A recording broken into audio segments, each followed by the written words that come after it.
In this lesson, we will discuss barometers, which is a type of manometer. A barometer is a simple manometer that can measure atmospheric pressure. We start with a long, narrow tube filled with a liquid of specific weight gamma and a shallow pan that contains the same liquid. Both containers are open to the atmosphere.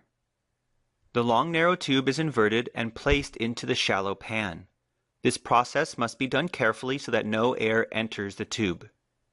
Even though no air enters the tube, some of the liquid will flow out of the tube into the pan, creating an evacuated space at the top of the tube. Liquid molecules will evaporate into this space, and eventually an equilibrium will be established between the rate of evaporation and the rate molecules return to the liquid bulk.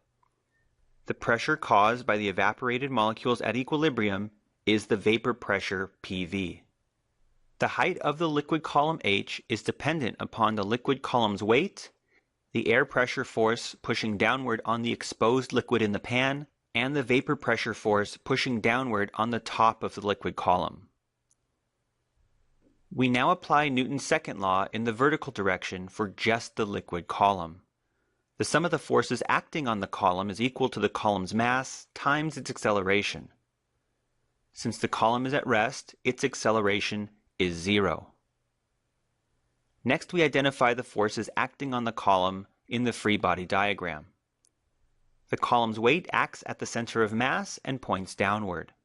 The vapor pressure at the top of the column pushes downward with a force equal to PV times the column's cross-sectional area, A col.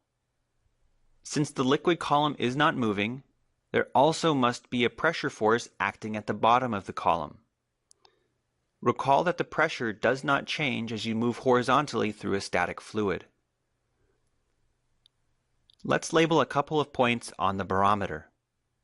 Since point A is at the same elevation as point B in a continuous fluid, the pressure at point A must be the same as the pressure at point B. So the pressure force acting on the bottom of the liquid column is the atmospheric pressure times the column's cross-sectional area, A col.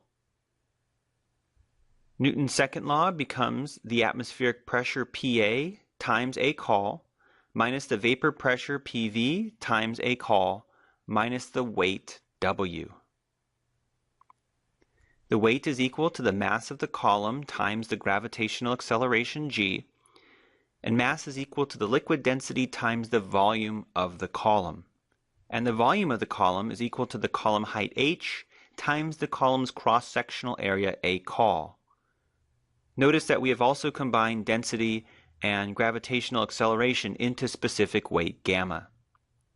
Plugging in the expression for weight into Newton's second law and eliminating A col, we have that the atmospheric pressure is equal to the liquid's specific weight times the column height plus the vapor pressure of the liquid. So we can determine the atmospheric pressure by simply measuring the height of the liquid column H and looking up the specific weight and vapor pressure of the liquid, both of which are usually very easy to do. Historically, a common liquid used in barometers was mercury, here abbreviated by its chemical symbol Hg. Mercury was used because its specific weight was relatively high, approximately 13.6 times greater than the specific weight of water at room temperature. Looking at the barometric pressure equation, for a given atmospheric pressure PA, if the specific weight increases, the column height h decreases.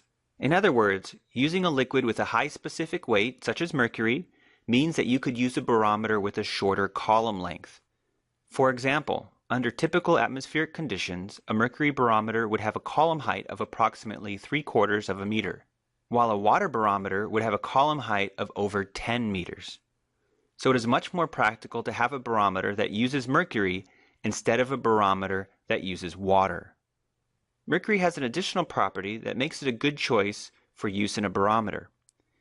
For typical atmospheric conditions, the vapor pressure for mercury is many orders of magnitude smaller than the atmospheric pressure. So we can omit PV from the equation and are left with the atmospheric pressure being approximately equal to the specific weight of the liquid times the column height. Common units of barometric pressure are millimeters mercury, which is also called a torr, or inches mercury. At 15 degrees Celsius and 1 atmosphere of pressure, the column height of a mercury barometer would be 760 millimeters or 29.92 inches.